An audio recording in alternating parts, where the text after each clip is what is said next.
at 11:47 a.m.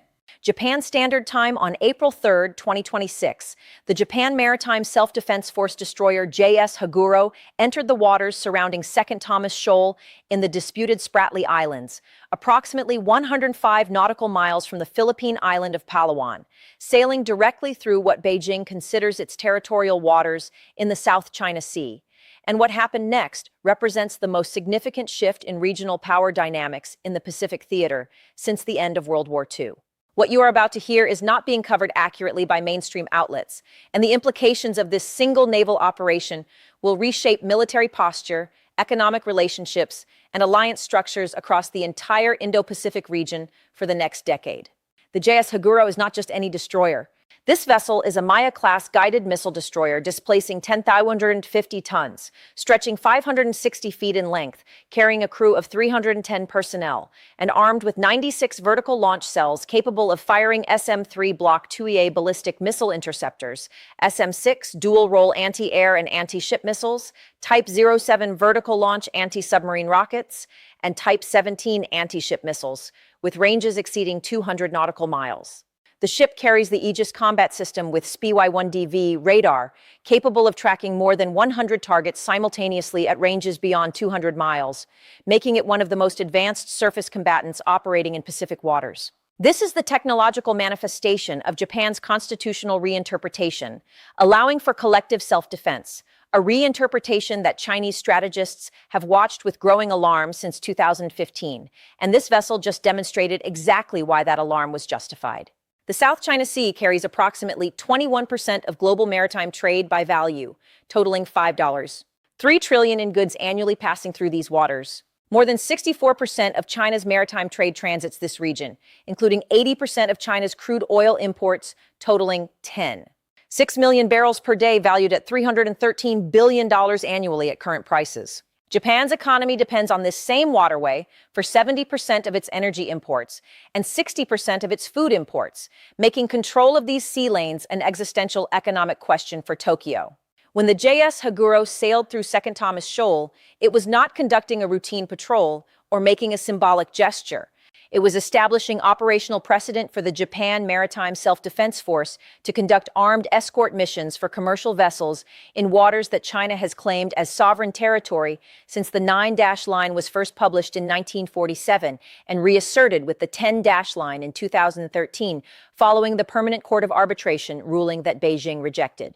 The vessel was not alone. Sailing in company with the JS Haguro were two additional Maya-class destroyers, the JS Maya and JS Kumano, plus the helicopter destroyer JS Izumo, which, despite the designation, operates as a light aircraft carrier capable of deploying F-35B Lightning II stealth fighters following deck modifications completed in 2024.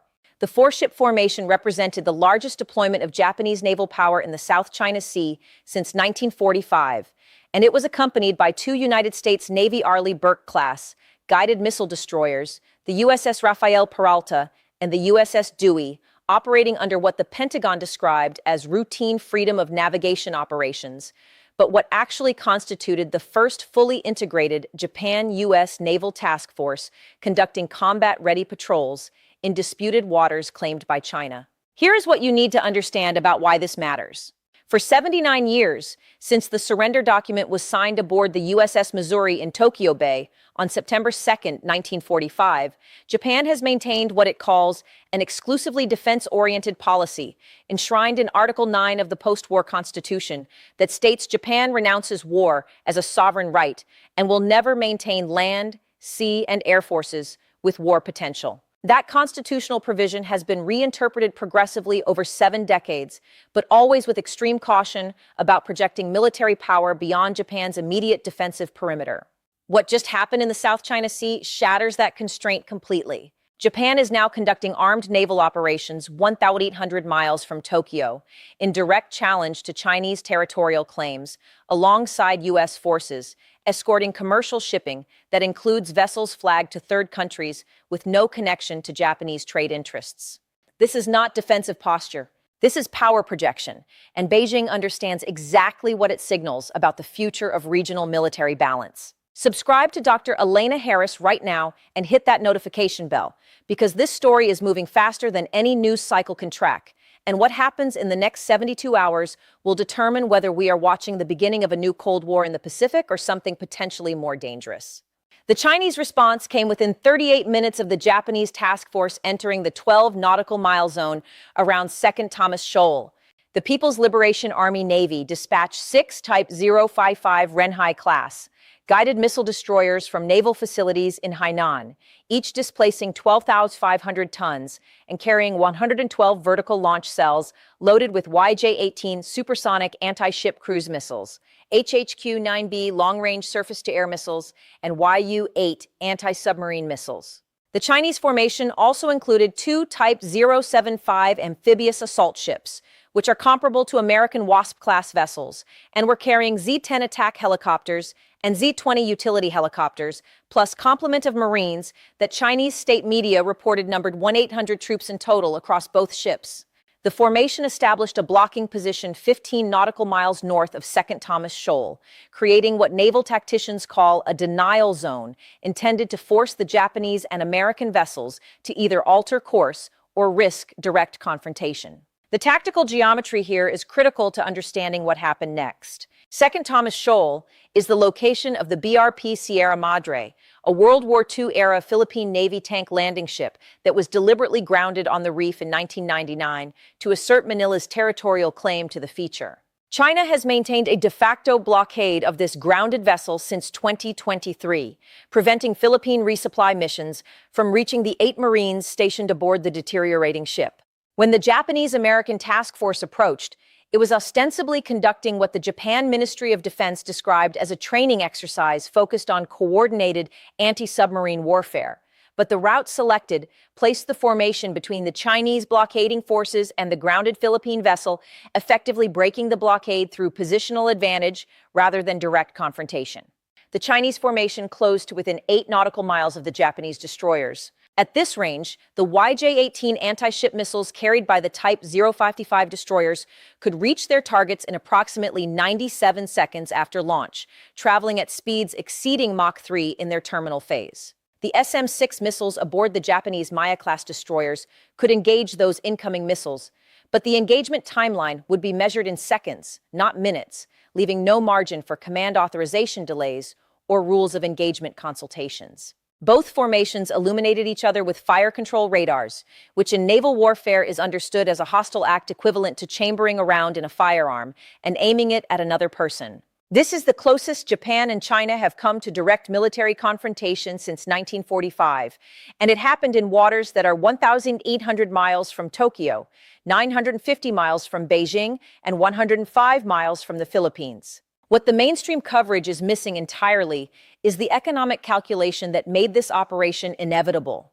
Japan's economy has contracted 3% in the first quarter of 2026, following a devastating fourth quarter 2025 that saw GDP decline 1%, driven almost entirely by disruptions to shipping routes through the South China Sea, where Chinese maritime militia vessels and Coast Guard cutters have been harassing commercial traffic with increasing aggression since January 2025. Japanese shipping companies reported $7 billion in additional costs during 2025 due to delays, rerouting, and insurance premium increases for vessels transiting South China Sea routes. The alternative route around the east coast of the Philippines adds 780 nautical miles to voyages from the Malacca Strait to Tokyo, increasing transit time by 47 hours and fuel costs by 23%, while exposing vessels to typhoon risks in the Philippine Sea that are significantly higher than South China Sea routes during most of the year. Japanese Prime Minister Takeshi Yamamoto, who took office in October 2025 following the Liberal Democratic Party's narrow victory in snap elections, campaigned explicitly on restoring freedom of navigation in the South China Sea and strengthening the Japan-US alliance to counter Chinese maritime expansion.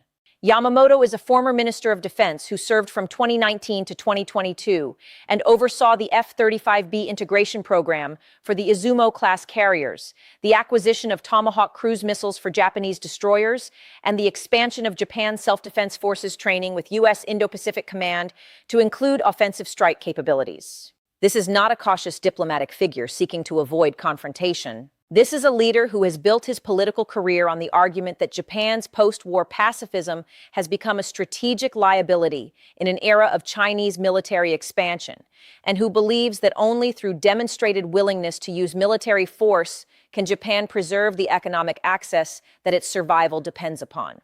The economic pressure extends beyond shipping costs.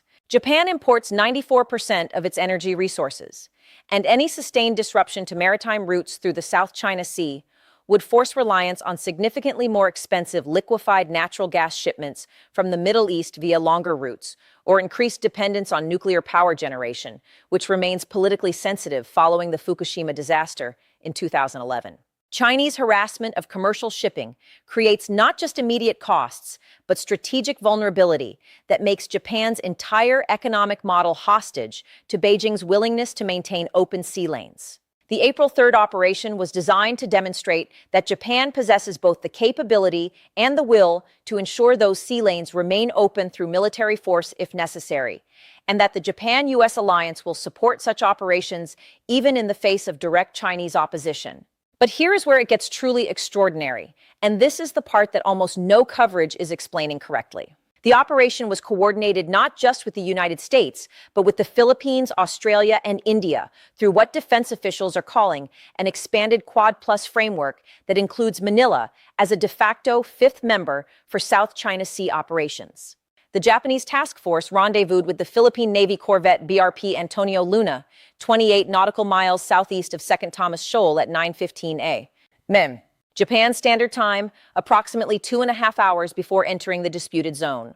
The Philippine vessel, though substantially smaller than any ship in the Japanese formation, served a critical legal function by requesting Japanese assistance in ensuring safe passage to resupply the BRP Sierra Madre under the mutual defense provisions of the Japan-Philippines Strategic Partnership that was elevated to a comprehensive strategic partnership in February 2026. This legal architecture is sophisticated and deliberate.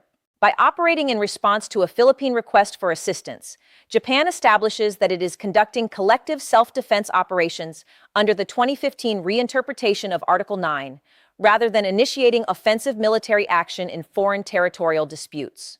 The Philippines gains the protection of Japanese naval power to break the Chinese blockade of Second Thomas Shoal without directly invoking the Mutual Defense Treaty with the United States, which would obligate Washington to a more explicit confrontation with Beijing. The United States participates as a supporting element to Japanese operations rather than as the primary actor, avoiding the appearance of American intervention in a bilateral Philippines-China dispute, while still demonstrating that the alliance structure supports Japanese power projection.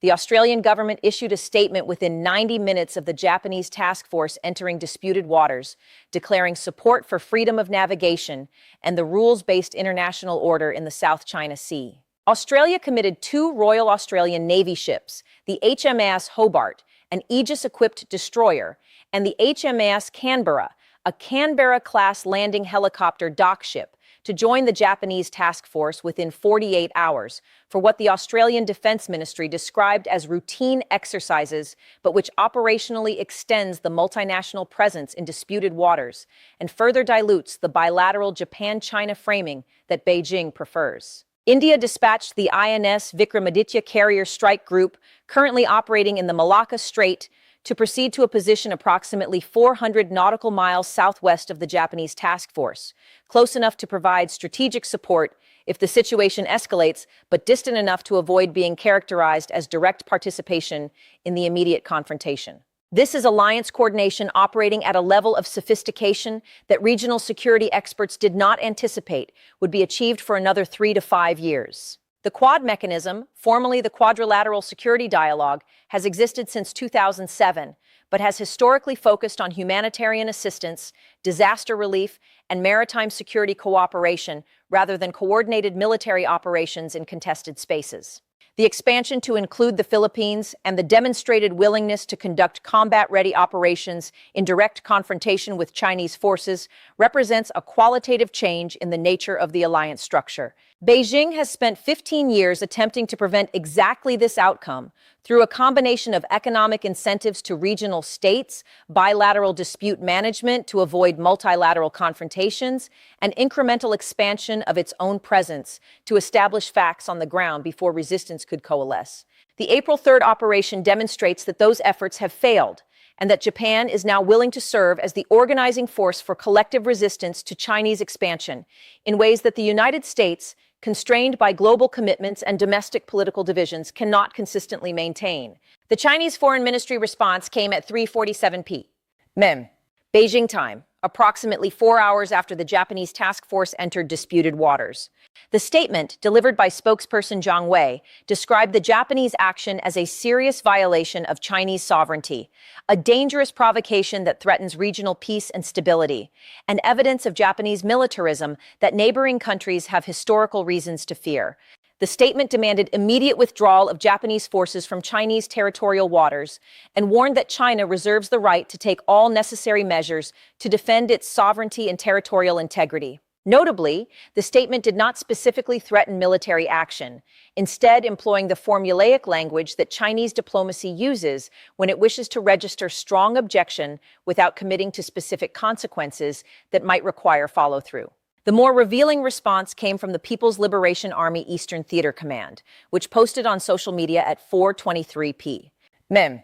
Beijing time that theater forces were conducting combat readiness patrols and training exercises in the Taiwan Strait and the South China Sea, with capabilities prepared to resolutely safeguard national sovereignty and territorial integrity. The statement included video footage of J-20 stealth fighters taking off from what appears to be Lingshui Air Base on Hainan Island, and additional footage of DF-21D anti-ship ballistic missiles being moved to launch positions at an unidentified location that imagery analysis suggests is in Guangdong Province.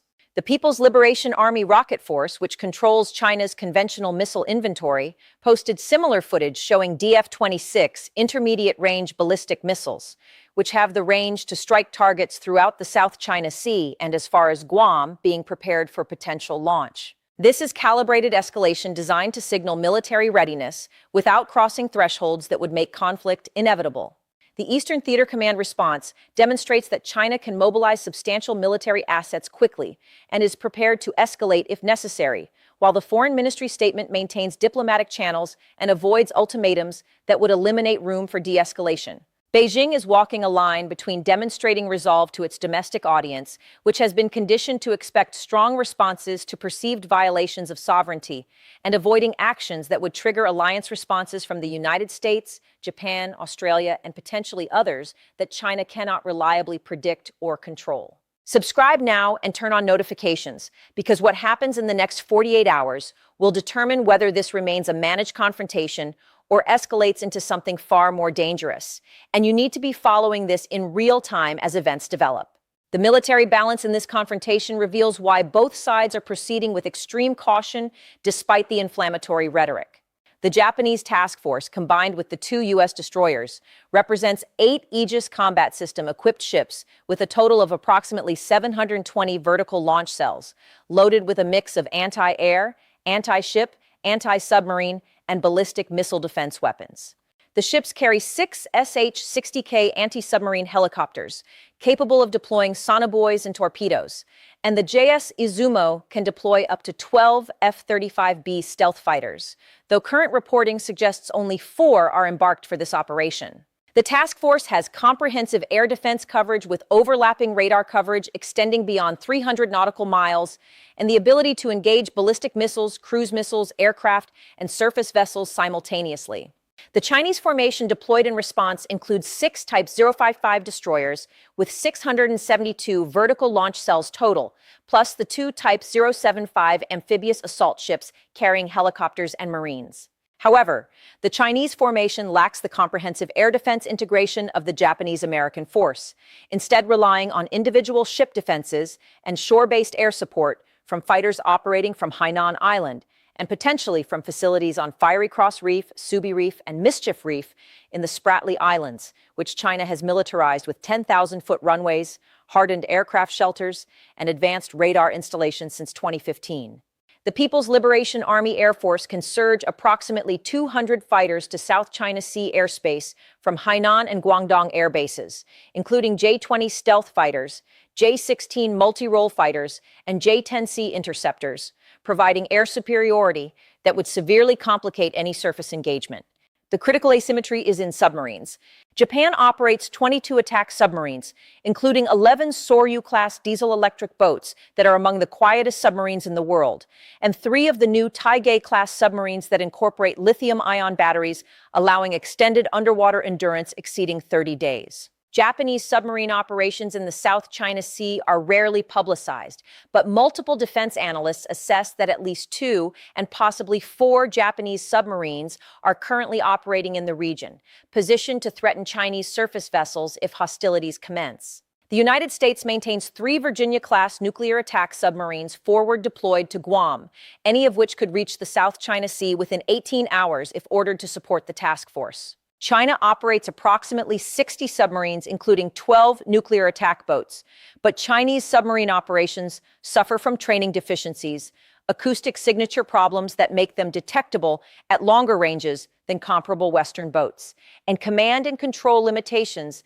that reduce effectiveness in complex, multidimensional engagements. The economic stakes of this confrontation extend far beyond the immediate operational area. If the situation escalates to military conflict, insurance rates for commercial shipping through the South China Sea would spike immediately, potentially reaching war risk premium levels that add $50,000 to $200,000 per voyage, depending on vessel size and cargo value. Shipping companies would reroute around the Philippines or through the Lombok Strait and Makassar Strait in Indonesia, adding 4 to 7 days to transit times between the Middle East and East Asia.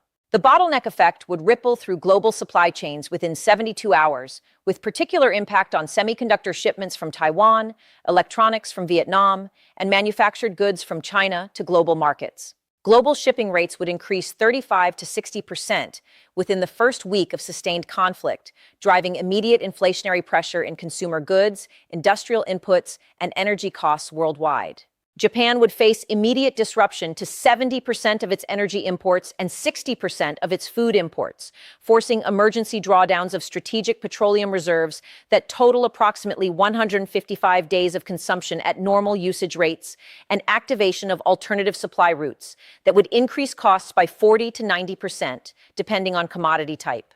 China would lose access to 64% of its maritime trade routes, forcing reliance on overland pipelines from Russia and Central Asia that lack the capacity to replace seaborne energy imports, and northern sea routes that remain icebound for 7 months annually and lack the infrastructure to handle current shipping volumes. Chinese crude oil imports would drop from 6 million barrels per day to approximately 1 million barrels per day, forcing immediate rationing, industrial shutdowns, and economic contraction that Chinese government economists estimate would reach 8 to 12% annualized GDP decline if sustained for more than 60 days. The mutual economic vulnerability creates powerful incentives for de-escalation, but it does not eliminate the risk of miscalculation, inadvertent escalation, or deliberate choice to accept economic costs in service of strategic objectives. The Chinese Communist Party has spent 15 years conditioning domestic audiences to expect that China will not surrender sovereignty claims in the South China Sea regardless of international rulings, economic costs, or military risks.